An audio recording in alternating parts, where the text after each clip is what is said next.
prezados alunos e alunas da PUC-Minas. Eu sou o João Guilherme, sou acadêmico do 5º período do curso de Medicina da PUC-Minas de Contagem. E esse é o primeiro vídeo de uma série em que nós vamos abordar academicamente quais são as bases farmacológicas de alguns fármacos que hoje já foram ou que são considerados como potenciais no tratamento da condição aguda da Covid-19. E hoje, para começar essa discussão, nós vamos conversar sobre a cloroquina e a hidroxicloroquina.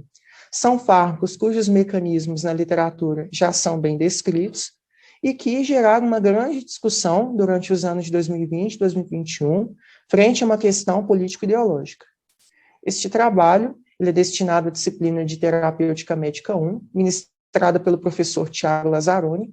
Os alunos que o executaram são a Ana Clara Carvalho, eu, João Guilherme, a Lídia de Bela, a Luísa Blanco e o Tiago Silva.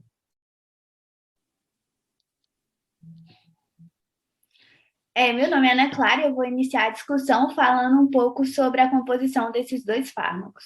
Tanto a cloroquina quanto a hidroxicloroquina, elas pertencem à família das 4 aminoquinolinas e ambas são consideradas bases fracas. A cloroquina é formulada como sal de fosfato para uso oral e já a hidroxicloroquina é formulada como sulfato. E essa forma, ela é considerada menos tóxica porque ela tem o grupo hidroxila na sua fórmula química. E é importante salientar também que as medicações são imunomoduladoras e não imunossupressoras.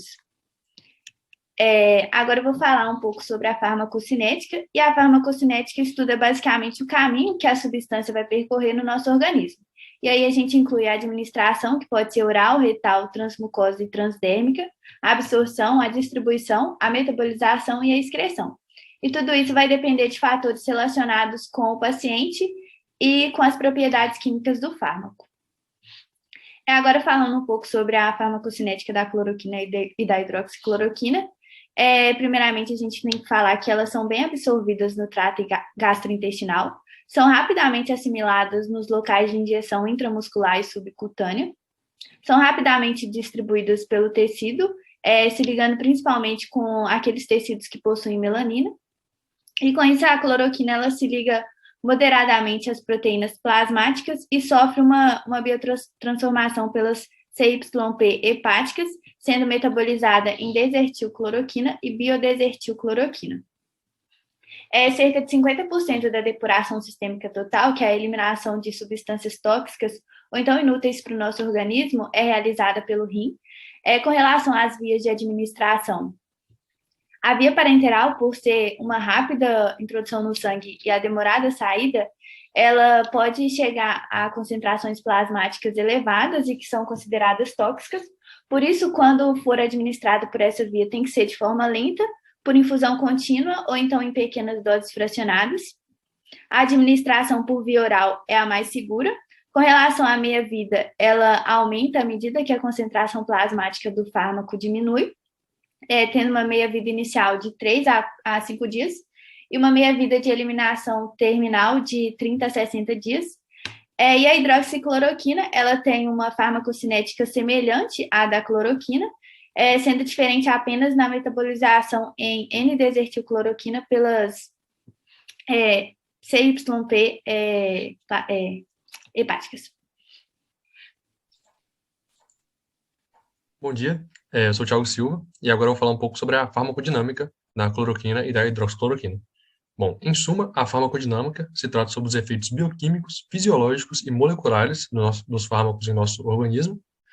E em relação agora à cloroquina e à hidroxicloroquina, ambas tiveram efeitos descritos antivirais e anti-inflamatórios. Sendo o principal dos efeitos antivirais, a atuação desses fármacos se concentra nos vacúolos e nas membranas dos patógenos, aumentando o pH e incapacitando a inoculação dos vírus do seu material genético dentro das nossas células, impossibilitando assim a replicação deles. Agora, em relação aos efeitos anti-inflamatórios, existem diversos, desde a captação de radicais, a inibição da ação das nossas células dendríticas, até mesmo ao se ligarem às nucleoproteases e inibirem a nossa síntese proteica e nossa polimerase de DNA e RNA. Também, quando os fármacos são usados para combaterem protozoários, eles se acumulam nos lisossomos dos protozoários e impedem a biocristalização.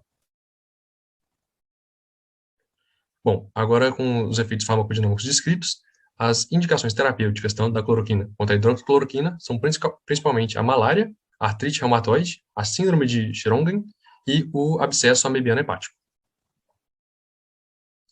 Agora, se tratando do Covid-19, o Covid, como a gente sabe, é um vírus de RNA de fita positiva envelopado, infecta predominantemente as vias aéreas inferiores, se ligando aos receptores das células epiteliais dos nossos alvéolos. A Covid induz uma intensa reação inflamatória no nosso corpo, tendo descrito as tempestades de citocinas como um dos principais problemas inflamatórios da infecção por Covid.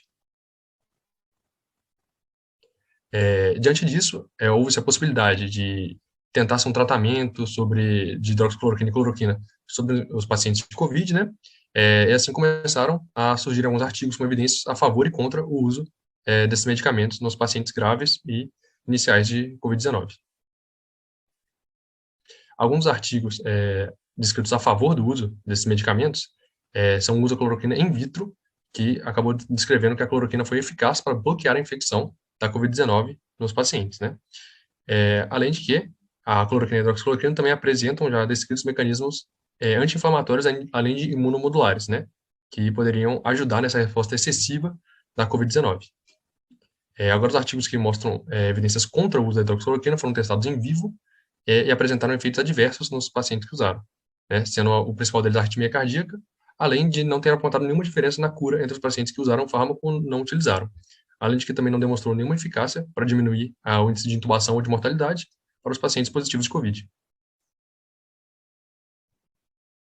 Diante do que a Ana Clara e o Thiago acabaram de explicitar para a gente, é importante nós fazermos algumas reflexões referentes aos efeitos adversos e os riscos que esses fármacos estão trazendo.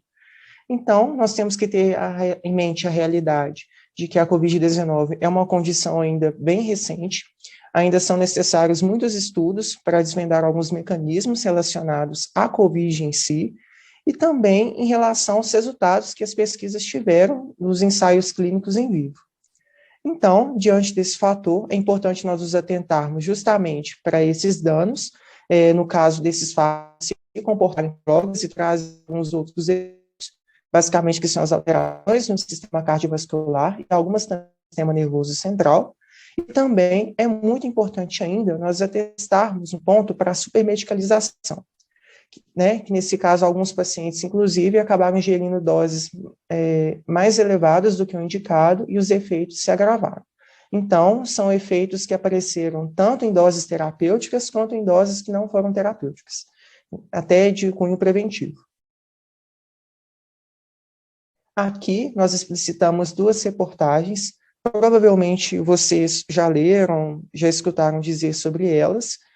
São casos de pacientes que foram diagnosticados com a condição aguda de Covid-19 e que, pelo receituário médico, receberam sugestão de utilizar o kit Covid como uma profilaxia.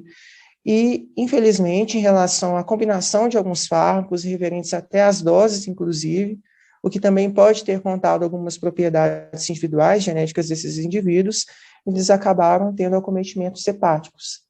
Então, são pontos necessários na reflexão diante do uso desses fármacos. Aqui, nós temos que colocar dois pontos importantes, que primeiro, é sempre importante nós tratarmos da prevenção quaternária, é justamente esse ponto de prevenir uma medicalização muito excessiva, né, evitar ao máximo algum efeito iatrogênico sobre esses pacientes, e também é muito importante, sempre que o profissional de saúde, ele compartilhe da decisão com o paciente, e que ele também esteja atento às evidências, sempre esteja atualizado em relação às pesquisas, em relação ao COVID, e esses fármacos que são destinados ao tratamento. Essas são as nossas referências bibliográficas. Nós agradecemos a cada um de vocês pela atenção, e nós vamos dar continuidade à coletânea posteriormente.